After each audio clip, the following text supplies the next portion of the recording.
소중한 나. 무한한 행복.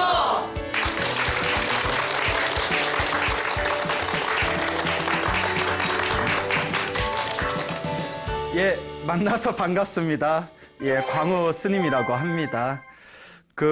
우리 불교에서는 이제 살아가면서 우리 앞에 펼쳐진 모든 행복과 불행은 자기 자신이 지은 업의 결과이다라고 항상 이야기하고 있습니다. 이걸 네 글자로 뭐라고 한다고 했죠? 인과응보. 예, 다 알고 계시네요. 혹은 인과업보라고 하죠. 그래서 부처님 경전을 우리가 팔만대장경이라고 합니다. 부처님께서 평생 동안 설하신 부처님의 말씀, 그 부처님의 말씀을 모아놓은 경전을 통틀어서 팔만대장경이라고 하는데, 팔만대장경의 밑바탕이 바로 이 인과업보 사상입니다. 내가 지은 업은 반드시 내가 받는다. 그리고 부처님께서 우리와 똑같은 중생이셨지만 이 우리와 똑같은 중생이었던 부처님께서 수없는 윤회의 삶 속에서 선업과 공덕을 닦으셔서 끝없는 수행의 인과업보에 의해서 이제 부처님이 되셨음을 우리가 부처님의 경전을 통해서 배울 수가 있습니다. 그 경전에 보면 우리 앞에 주어진 행복이라든가 우리 앞에 주어진 모든 어떤 특별한 능력 같은 것도 결국 내가 과거 전생에 지었던 선업의 결과들이라고 합니다. 또 반대로 살아가면서 내 앞에 안 좋은 일이 생기거나 혹은 무언가 내 스스로 굉장히 부족함과 많은 부분에 있어서 복이 부족하다고 느끼는 부분이 있다면 그만큼 과거 전생에 닦아놓은 게 없기 때문이죠. 그래서 불교에서는 그대가 행복한 삶을 살고 싶다면, 그대가 항상 스스로의 행복을 창조하고 싶다면 무엇보다 지금 이 순간부터 열심히 선업을 지어라. 선업의 힘이 우리를 행복한 길로 이끌어 줄 것이다 라고 부처님의 경전에서 누누이 말씀하시고 계십니다. 부처님 당시에 짠다 빠쫓다라는 이름을 가진 왕이 있었습니다. 이름이 좀 이상하죠? 네. 예, 짠다 빠쫓다. 예, 발음도 좀 이상해요. 예? 빠쫓다. 자, 짠다 빠쫓다라는 왕이 있었는데 이 왕은 굉장히 특별한 힘을 가진 다섯 종류의 신비한 그런 어떤 생물을 가지고 있었다고 합니다. 그 특별한 힘이란 무엇인고 하니 축지법을 가진 다섯 종류의 생명이 있었대요.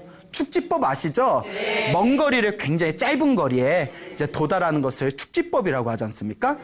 근데 이 짠다 빠쫓다 왕의 밑에 이 특별한 힘, 이 축지법을 가지고 있는 다섯 가지 종류의 그런 어떤 생명이 있었는데, 우리가 서울에서 부산까지의 직선거리가 몇 킬로미터인지 혹시 아십니까?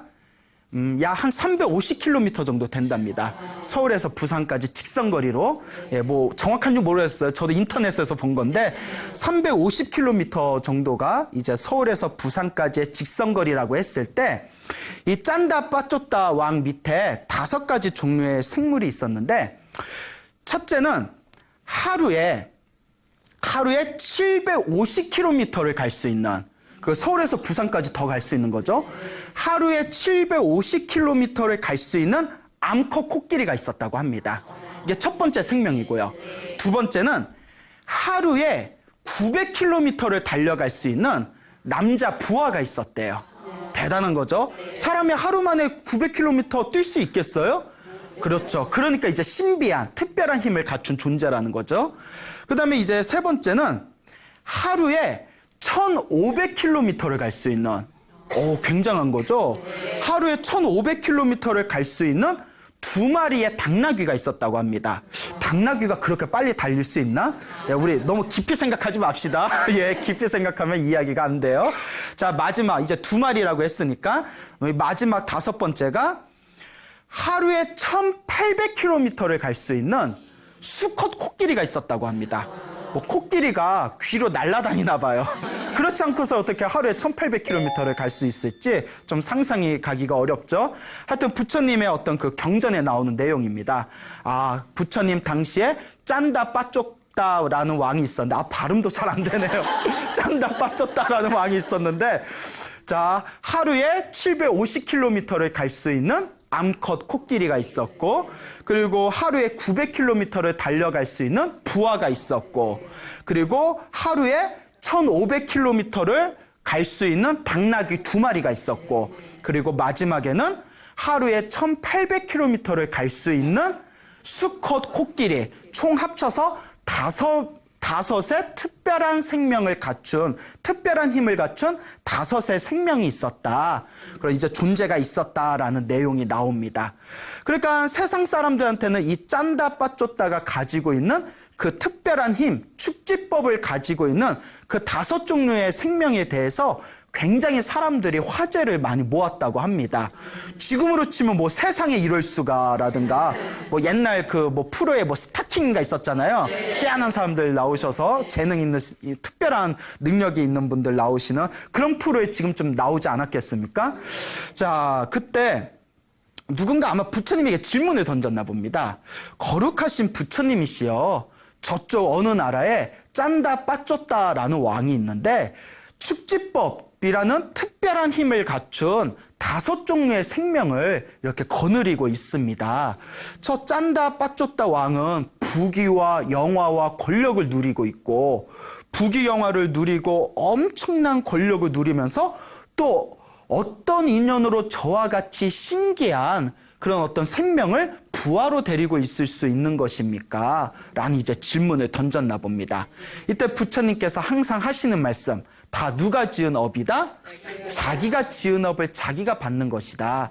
저것도 짠다 빠쫓다 왕의 머나먼 전생에 자기가 지었던 선업과 공덕의 힘으로 저와 같이 이번 생에 왕으로 태어나 부귀영화를 누리고 권력을 누리고 저와 같이 특별한 힘을 갖춘 5 종류의 생명을 부하로 소유할 수가 있었던 것이다 라는 말씀을 하셨습니다. 뭐 과거 전생에 과연 이 짠다 빠쫓다는 어떤 인연이 있었을까요? 머나먼 과거 전생에 어느 거룩한 깨달음을 얻으신 성자가 있었다고 합니다. 이 깨달음을 얻으신 성자께서 하루에 한 번씩 마을에 내려가서 탁발을 하셨다고 합니다. 탁발 아시죠? 이제 동냥을 하는 탁발을 하시는데, 예전부터 그 거룩한 성자들은 항상 스스로 이제 직업을 가지고 직업을 통해서 자급자족의 삶을 사는 게 아니라 대부분의 거룩한 성자들은 마을에 내려가서 탁발을 하고 동냥을 하는 것을 원칙으로 삼았다고 합니다. 왜 그런고 하니 중생들로 하여금 복을 짓게 하기 위해서. 왜냐하면 거룩한 성자에게 수행하시는 수행자에게 정성스러운 마음으로 공양을 올리는 것은 강력한 복이 된답니다. 그래서 우리 중생들의 복을 짓게 하기 위해서 일부러 바리떼라고 하죠. 그 바루를 드시고 마을에 내려가셔서 신도들에게 이렇게 이제 탁발을 받아서 그것으로 음식을 삼으셨다라는 이야기가 있습니다. 그래서 우리 깨달음을 얻으신 부처님의 법도도 원래는 하루에 한 끼씩 마을에 내려가서 중생들에게 탁발을 받아서 그 음식을 드시는 게 원래는 불법의 원칙입니다. 그것은 바로 중생들로 하여금 무엇을 얻게 하기 위해서? 중생들이 복과 선업을 얻기 위한 하나의 방편이죠. 자, 머나먼 과거 전생에 그 바루를 든 그 거룩한 깨달음을 얻으신 성자께서 이제 마을에 내려가십니다. 마을에 이제 내려가셔서 탁발을 딱 하시려고 하는데 그날 무슨 운때가 안 좋으신지 탁발을 전혀 못 얻으셨대요. 그래서 전혀 음식을 얻으실 수가 없으셔서 그 이제 빈 그릇을 들고 성 밖으로 나오셨다고 합니다. 성 밖으로 나왔을 때 그때 이제 점심때쯤이었겠죠. 그때 그 성을 관리하는 관리 벼슬아치가 있었답니다. 이 성을 관리하는 이 벼슬아치가 이 관리인이 이렇게 이제 길을 걷다가 자기가 평소에 존경하는 그 거룩한 성자를 만나게 됩니다. 그래서 거룩한 성자에게 존자님 탁발하러 나오셨습니까? 라고 여쭈어봅니다. 자, 우리가 흔히 높으신 스승님을 존자라고 부릅니다.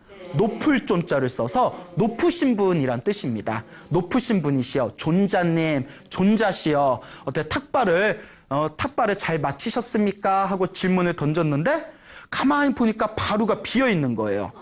그러니까 이 성을 관리하는 벼슬하는 요 사람이 바루가 비어 있으니까 아이고 오늘따라 이 탁발을 받지를 못하셨나 보구나.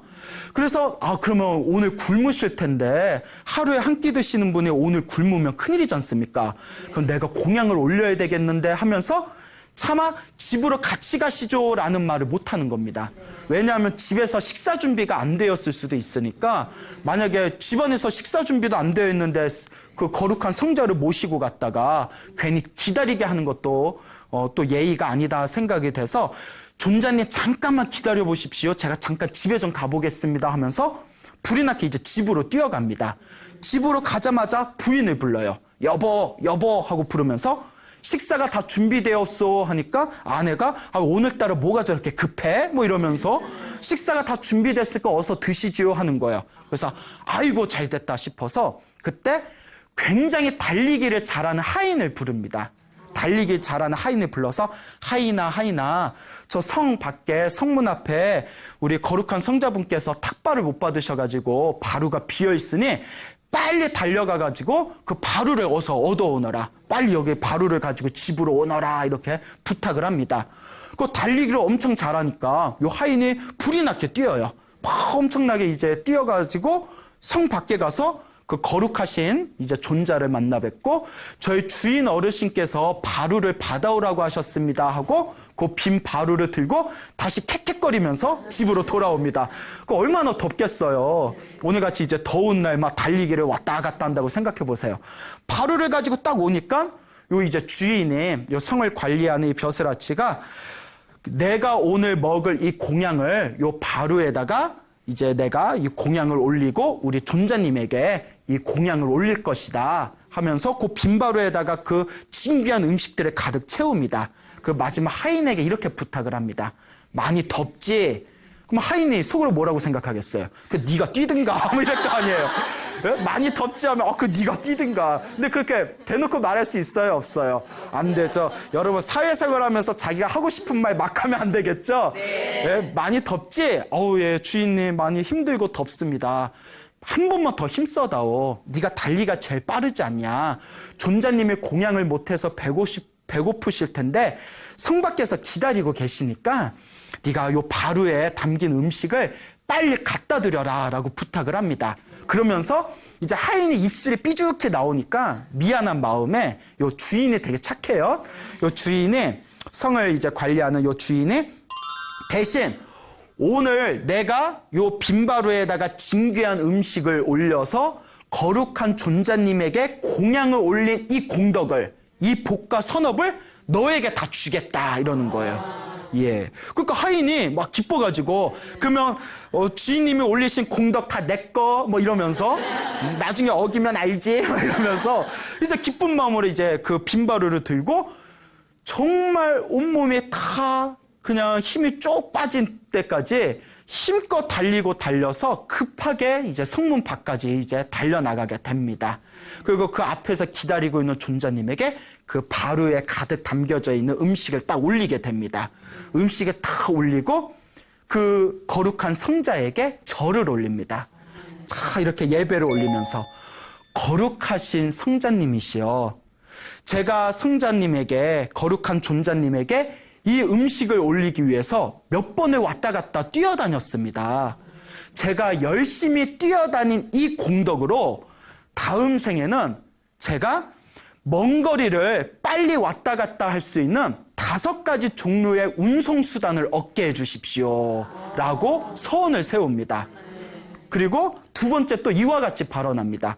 제가 이 뜨거운 태양 아래에서 온몸에 땀을 흘리면서 힘들게 이 바루를 가져왔습니다. 제가 저 뜨거운 태양 아래 온몸에 땀을 흘리면서 힘들지만 정성스러운 마음으로 이 바루를 가져온 이 공덕으로 다음 생에는 저 태양과 같은 활활 불타오르는 저 태양과 같은 위대한 부귀 영화와 권력을 얻게 해주십시오라고 이제 청을 하게 됩니다.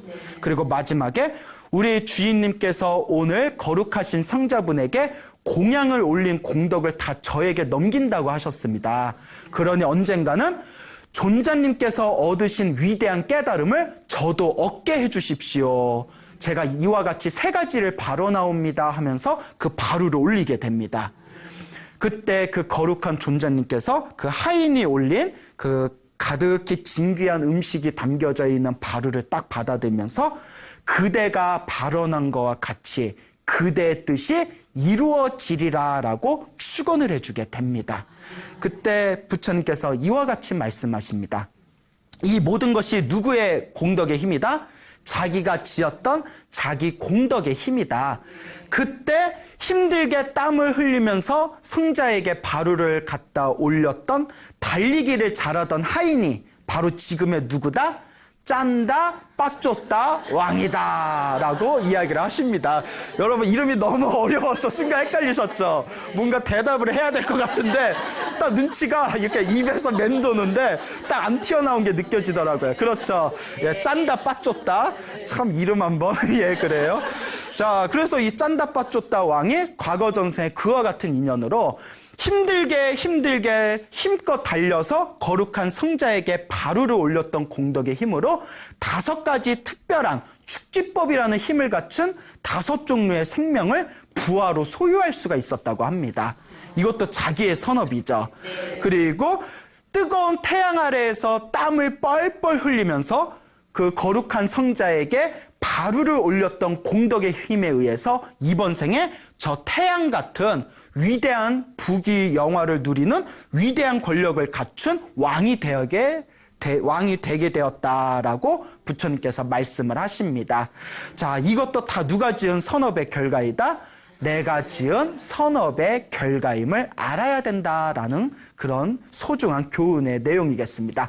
작은 공덕을 지어도 발언을 세우면 그 공덕의 힘에 의해서 그 발언은 언젠가 이루어지게 된답니다. 단 전생에 복이 많으면 그 발언의 힘이 빨리 이루어진답니다. 근데 전생에 지어놓은 복이 적으면 부처님한테 복을 짓고 공양을 올려서 발언을 해도 좀 더디게 이루어진답니다. 하지만 빨리 이루어지건 더디게 이루어지건 결국은 어떻게 된다? 그 자기가 소원한 바를 반드시 성취할 수 있게 된다고 합니다.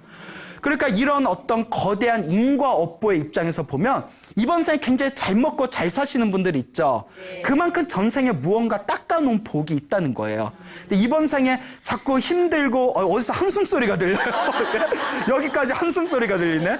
힘들고 괴롭고 무언가 일이 잘 안 풀린 게 느끼면 누구 원망하기 전에 먼저 내가 그만큼 전생에 닦아놓은 게 없나 보구나라고 스스로를 한번 반성해 볼 필요가 있습니다. 알겠죠? 네. 그러니까 이번 생에라도 우리가 잘 닦아야 됩니다. 작은 복이라고 하더라도 가볍게 여기지 말아라.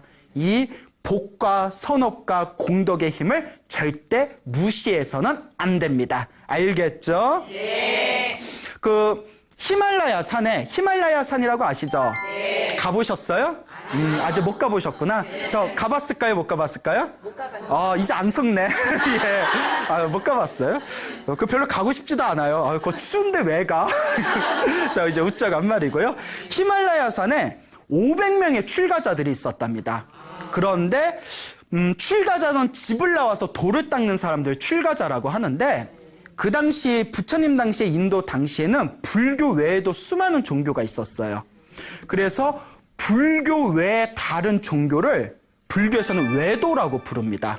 무엇이라고 부른다? 외도. 외도가 바깥 외자의 길도자예요. 그러니까 바깥의 도다. 불교는 내도예요. 내도. 우리 거, 우리 안의 것이고요.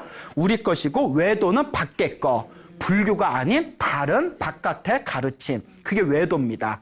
그래서 외도의 출가자 500명이 있었다고 합니다. 그러니까 다른 종교를 섬기는 출가자 500명의 외도가 있었는데 인도에는 우기라는 게 있어요. 우기 들어보셨어요? 우기? 네. 그 우기가 이제 우리를 치면 장마죠. 근데 한국은 장마가 그렇게 길지 않잖아요. 근데 뭐 인도 같은 데는 어떨 때는 막 6개월 내내 장마일 때도 있대요. 우기가. 그러니까 항상 그렇게 장마가 기니까 비 오는 날이 이제 기니까 산에서는 생활하기가 너무 힘든 겁니다. 그래서 히말라야 산 그 근처에서 수행을 하다가 우기가 되면 비가 많이 내리는 우기 때에는 산에서 내려와서 마을에 들어가서 이제 우기를 피하는 그런 어떤 문화가 있었다고 합니다. 500명의 사문들이 이제 우기 때가 다가오니까 야 이제 장마가 오면 우리 힘들어지니까 이제 또 마을로 내려가자. 그래서 500명의 이 외도의 수행자들이 산에서 싹 내려오다가 이제 어느 숲에 큰 나무가 있는 곳에서 그 나무의 그늘 아래에서 잠시 휴식을 취하게 됩니다. 그래서 큰 나무 밑에서 이렇게 휴식을 취하는데 그때 어느 나이가 많은 늙은 출가자가 있었다고 합니다. 이 나이가 많은 출가자는 수행을 많이 해서 그런지 약간 신통력이 있었나 봐요. 이 출가자, 나이 많으신 출가자 가만히 앉아 있다가 그 큰 나무를 보면서 아, 이 나무에는 목신이 있구나. 목신, 나무신, 나무의 신이 있구나. 우리 성황당이라고 있잖아요. 뭐 상심령 막 이런 존재들 있잖아요. 아, 요 큰 나무에는 특별한 힘을 갖춘 신통력을 가진 목신이 있구나라는 걸 직감을 하게 됩니다. 그러면서 이 나무에 신통력을 갖춘 목신이 있는데 만약에 목신이 있다면 우리를 위해서 마실 수 있는 시원한 물을 좀 갖다 줬으면 좋겠다라고 마음을 일으킵니다. 그때 나무의 목신이 아, 저 늙은 출가자가 나를 알아차렸구나. 지금 물을 원하는구나. 나를 알아차렸는데 내가 물을 갖다 줘야 되겠구나 하면서 500명의 사문들이 마실 수 있는 500명의 외도들이 마실 수 있는 그런 물을 이렇게 갖다 준 겁니다. 뿅 하고 신통력으로 물을 갖다 준 거예요. 그러니까 이 500명의 사문들이 출가자들이 웬 물? 막 이러면서 이제 막 물을 마시게 되었죠. 근데 사람이 물을 마시니까 막 몸에 땀이 많잖아요. 그러니까 사람의 욕심이 이제 점점 커지죠. 물을 마셨으니 이제 목욕을 좀 했으면 좋겠다. 씻었으면 좋겠다. 이렇게 자꾸 호의를 베푸면 그걸 자기들 의무인 줄 알아. 예.